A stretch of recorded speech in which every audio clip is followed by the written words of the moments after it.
BJP का internal सर्वे बता रहा है कि नरेंद्र मोदी की पार्टी 370 सीट के करीब पहुंच रही है। एक एक फैसला इसी टारगेट को ध्यान में रखकर किया गया है। 543 सीटों में से करीब 200 सीटें तो ऐसी हैं जहां पर बीजेपी को जबरदस्त स्टार्ट भी मिल रहा है और वजह है कांग्रेस। राहुल गांधी यात्रा से लौट आए हैं, लेकिन कांग्रेस के इंटरनल सर्वे में भी कांग्रेस की सीटों की मात्रा नहीं बढ़ पाई है। अब पिछले 2 लोकसभा में कांग्रेस लगातार बीजेपी से पिछड़ रही है। बीजेपी को सिर्फ रीजनल पार्टी की टक्कर ही दे पा रही है।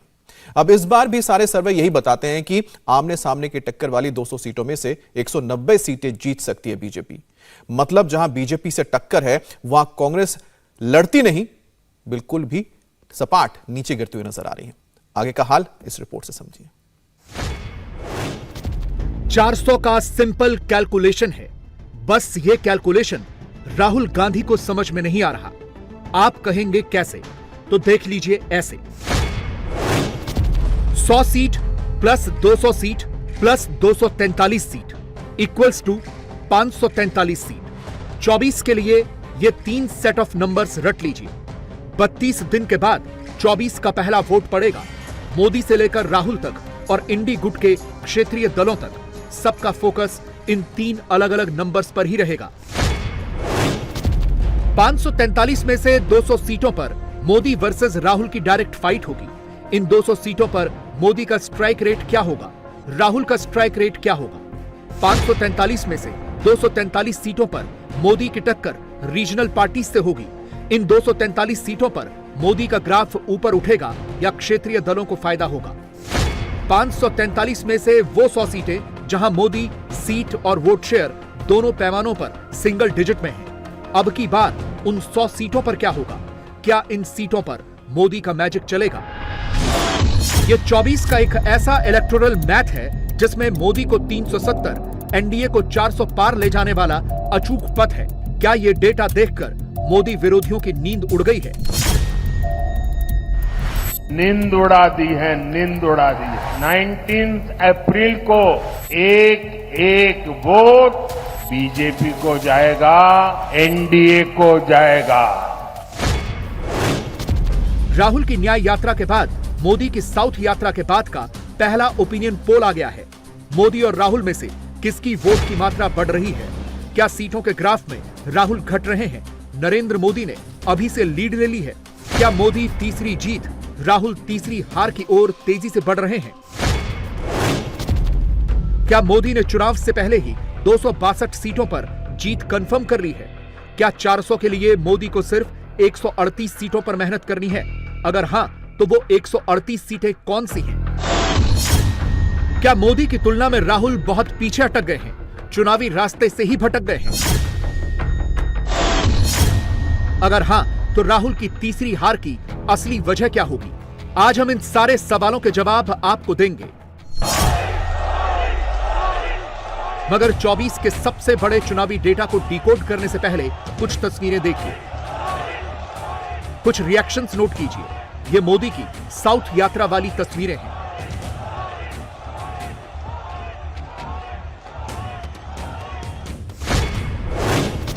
इस बुजुर्ग महिला के नमस्कार में एनडीए को 400 की गारंटी है। इस महिला के आंसुओं में मोदी को 370 सीटों की गारंटी है।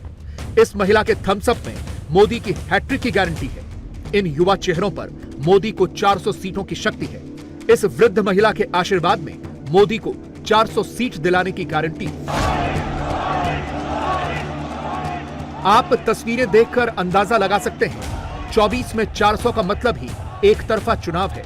कांग्रेस मैदान में दूर दूर तक कहीं नहीं है, हर जगह मोदी मोदी ही है। साउथ की इन तस्वीरों का भी एक इलेक्टोरल गणित है जिसके बारे में हम आपको विस्तार से आगे बताएंगे।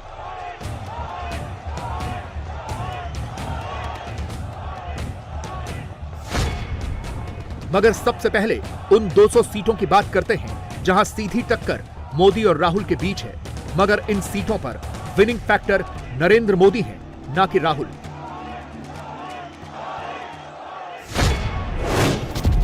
2014 में इन 200 सीटों पर बीजेपी का वोट शेयर 49.7% और कांग्रेस का वोट शेयर 31.8% था और तब बीजेपी को 85% के स्ट्राइक रेट के साथ इन 200 सीटों में से 171 सीटें मिली थी, जबकि कांग्रेस 10% के स्ट्राइक रेट से 20 सीट पर अटक गई थी। अब इन्हीं 200 सीटों पर 2019 का डेटा देखिए। 2019 में इन 200 सीटों पर बीजेपी का वोट शेयर था 55.3%, कांग्रेस का वोट शेयर था 31.7%। यानी पिछले चुनावों में इन 200 सीटों पर बीजेपी ने कांग्रेस पर 20% से ज्यादा के वोट शेयर का गैप मेंटेन कर रखा था। 2019 में इन 200 सीटों पर बीजेपी ने 92% के स्ट्राइक रेट के साथ 185 सीटें जीती। कांग्रेस ने सिर्फ 4% के स्ट्राइक रेट के साथ 9 सीटें जीती।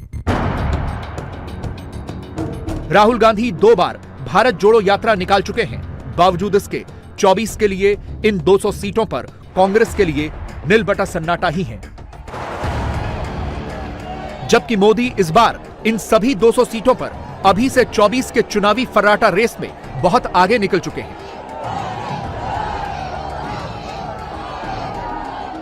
कौन सी हैं ये 200 सीटें, एक नजर डालिए। Haryana 10 seat, Delhi 7 seat, Himachal 4 seat, Madhya Pradesh 29, Chhattisgarh 11, Rajasthan 25, Jharkhand 14, Gujarat 26, Karnataka 28, Telangana 17, Uttarakhand 5, Assam 14, Goa 2, Jammu Kashmir Ladakh 6 seat, Arunachal Pradesh 2, यानी टोटल हो जाता है 200 सीट। इंडिया टीवी सीएनएक्स का ओपिनियन पोल बता रहा है कि 200 सीटों में से बीजेपी 2024 के चुनाव में 177 सीटें जीत सकती है, यानी करीब करीब 89% का स्ट्राइक रेट मेंटेन कर सकती है। कुछ और ओपिनियन पोल ये तक कह रहे हैं कि इन 200 सीटों में से बीजेपी 95% के स्ट्राइक रेट के साथ 190 सीटें आसानी से जीतती हुई दिख रही है। कांग्रेस इन 200 सीटों पर कहीं नहीं है, या एक लाइन में कहें तो यहां इंडी अलायंस की सबसे कमजोर कड़ी कांग्रेस ही है। अगर इसे और गहराई से समझें तो 2019 में छत्तीसगढ़, एमपी, राजस्थान, महाराष्ट्र, कर्नाटक, गुजरात, हरियाणा और असम को मिलाकर 190 सीटों पर बीजेपी और कांग्रेस की डायरेक्ट फाइट थी और तब 175 सीटें बीजेपी ने जीती, 15 सीटें कांग्रेस को मिली। इन सभी सीटों पर बीजेपी को औसतन 56% वोट मिले, कांग्रेस को 35% वोट मिले। 175 में से 153 यानी करीब 90% सीटें तो ऐसी थीं जहां बीजेपी का वोट शेयर 2019 में 50% या उससे ज्यादा था।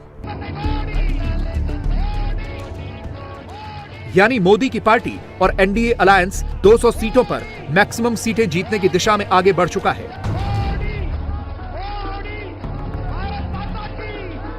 क्योंकि ये वो सीटें हैं जहां बीजेपी ने लगातार पिछले 2 या 3 चुनावों में जीत दर्ज की है। लेकिन 543 सीटों में से 243 सीटें ऐसी भी हैं जहां मोदी को मैक्सिमम नंबर्स हासिल करने हैं, और इन सीटों पर मोदी की टक्कर कांग्रेस से नहीं, क्षेत्रीय दलों से है। इन 243 सीटों में से बीजेपी का वोट शेयर 26%, सीटें थी 108, स्ट्राइक रेट था 44%, रीजनल पार्टियों का वोट शेयर 62% था, सीटें थी 124 और स्ट्राइक रेट था 51% का। मगर इन 243 सीटों के लिए मोदी ने 19 में जमकर मेहनत की। नतीजा यह हुआ कि इन सीटों पर बीजेपी का ग्राफ 14 के मुकाबले बढ़ गया। 2019 में इन 243 सीटों में से बीजेपी का वोट शेयर था 35%, सीटें थी 118, स्ट्राइक रेट था 48%, रीजनल पार्टियों का वोट शेयर था 55%, सीटें थी 115 और स्ट्राइक रेट था 47%। इन 243 सीटों में से मैक्सिमम सीटें साउथ इंडिया में हैं, और इसीलिए आपने नोट किया होगा कि मोदी इन दिनों लगातार साउथ की यात्रा भी कर रहे हैं और वोटर्स के बीच जा जाकर देश भर के वोटर्स को मैसेज भी दे रहे हैं कि अब की बार साउथ में भी बीजेपी की लहर दिख रही है। तमिलनाडु में बीजेपी को मिल रहा ये जन समर्थन पूरा देश देख रहा है, पूरा देश इसकी चर्चा कर रहा है। कल मैं कोयम्बटूर में जनता जनार्दन के बीच था। बीजेपी और मोदी को, एनडीए और मोदी को ये जो जन समर्थन मिल रहा है, ये जो आशीर्वाद मिल रहे हैं, इसने डीएम की सरकार की नींद उड़ा दी है, नींद उड़ा दी है। अब तमिलनाडु ये डिसाइड कर चुका है कि 19 अप्रैल को एक एक वोट बीजेपी को जाएगा, एनडीए को जाएगा। अब तमिलनाडु ये डिसाइड कर चुका है, अब की बार 400 पार, अब की बार 400 पार। सोचिए, एक तरफ बीजेपी है जो वोटिंग से पहले ही वोटर्स को समझा चुकी है कि मोदी क्यों जरूरी हैं। दूसरी तरफ कांग्रेस है जो जमीन पर फाइट में कहीं नहीं है, सोशल मीडिया पर टाइपिंग करके अपना वोट बढ़ा रही है। और जब इससे मन नहीं भर रहा तो मोदी के ऐसे ऐसे पोस्टर्स घुमा रही है। कांग्रेस के खुद के वोट नहीं बढ़ रहे, मगर वो मोदी को खोखला इंसान बता रही है। देश की सबसे पुरानी पार्टी की हालत तो यह हो गई है कि उसे 2004 में जहां जहां जीत मिली, वहां भी 24 में वो पार्टी मुंह की खा रही है। उदाहरण के तौर पर, जिस आंध्र प्रदेश में 2004 में कांग्रेस ने 29 सीटें जीती, वहां अब की बार उसे एक भी सीट नहीं मिलने का अनुमान है। जिस असम ने 2004 में कांग्रेस को 9 सीटें दी, वो असम अब की बार कांग्रेस को सिर्फ 1 सीट दे सकता है। जिस गुजरात में 2004 में कांग्रेस 12 सीटें जीती, उस गुजरात में 24 में कांग्रेस का खाता खुलता नहीं दिख रहा। 2004 में हरियाणा में 9 सीटें जीतने वाली कांग्रेस अब की बार 0 पर रह सकती है। इसी तरह यूपी में कांग्रेस को 2004 में 9 सीट मिली थी, मगर वहां भी 24 में स्कोर 0 रहने के ही संकेत हैं। कांग्रेस के लिए कमोबेश हर राज्य में यही स्थिति बनी हुई है। अब जब राहुल लड़ेंगे ही नहीं, तो मोदी को 400 के पार जाने से कैसे रोकेंगे? एक तरह से राहुल ने मोदी को 400 सीटें प्लेट में सजाकर दे दी। राहुल के फेवर में इस वक्त इतना भी माहौल नहीं है कि गांधी परिवार के किसी सदस्य को अमेठी या रायबरेली से मैदान में उतार दिया जाए। सोचिए, कांग्रेस की सीडब्ल्यूसी की मीटिंग हुई। मीटिंग में चर्चा इस बात पर नहीं हुई कि मोदी को कैसे रोकें। चर्चा यह हुई कि अमेठी रायबरेली छोड़ दें क्या, सुप्रिया श्रीनेत को लड़ा दें क्या, क्योंकि वो कांग्रेस की सोशल मीडिया स्टार है। मोदी को गाली देने में माहिर है, मोदी को डरपोक और तानाशाह कहने में माहिर है। राहुल की पार्टी की हालत ऐसी हो गई है कि कोई कांग्रेस के टिकट पर लड़ना नहीं चाहता।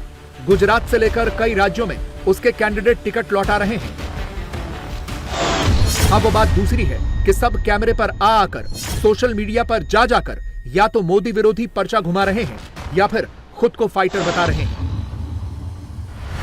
जब एक खोखले प्रधानमंत्री के मुखौटे को बेनकाब कर दिया राहुल गांधी जी ने और ये सिद्ध कर दिया कि वो रिमोट कंट्रोल किसी और के हाथ में है, तो प्रधानमंत्री का सकपकाना, बौखलाना और घबराना स्वाभाविक है। मोदी जी की आदत है मुद्दों से भटकाने की गंदी राजनीति करना। पिछले 10 साल अन्याय काल से मुक्ति पाने के लिए जो अभी चुनाव आने वाले हैं, कांग्रेस पार्टी पूरी तरीके से तैयार है। मोदी को अनाप शनाप कहकर राहुल के वोट नहीं बढ़ेंगे। कैमरे पर हम तैयार हैं वाली स्क्रिप्ट पढ़कर कांग्रेस की सीटें नहीं बढ़ेंगी, क्योंकि अब तक जिन राज्यों में कांग्रेस थोड़ी बहुत बची हुई थी, वहां भी सिमटने की कगार पर खड़ी है।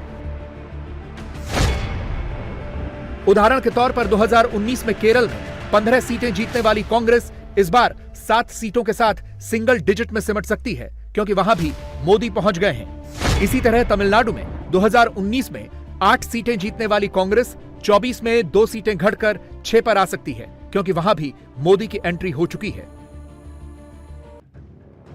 और मोदी अपने वोटों की शक्ति से अब वहां भी कांग्रेस को खुली चुनौती दे रहे हैं। अभी तो चुनाव अभियान की शुरुआत हुई है, लेकिन इंडिया अलायंस के प्लान मुंबई में उनकी पहली रैली में ही उनका मैनिफेस्टो, उनके बद इरादे खुल करके सामने आ गए हैं। मुंबई की शिवाजी पार्क में इंडी अलायंस ने खुलेआम घोषणा की है कि हिंदू धर्म की जिस शक्ति में आस्था होती है उन्हें इस शक्ति का विनाश करना है। हिंदू धर्म में शक्ति किसे कहते हैं ये तमिलनाडु का हर व्यक्ति जानता है। कांग्रेस और डीएमके का इंडी अलायंस कह रहा है कि वो इसका विनाश करेंगे। इंडी अलायंस वाले लोग बार बार जानबूझकर हिंदू धर्म का अपमान करते हैं।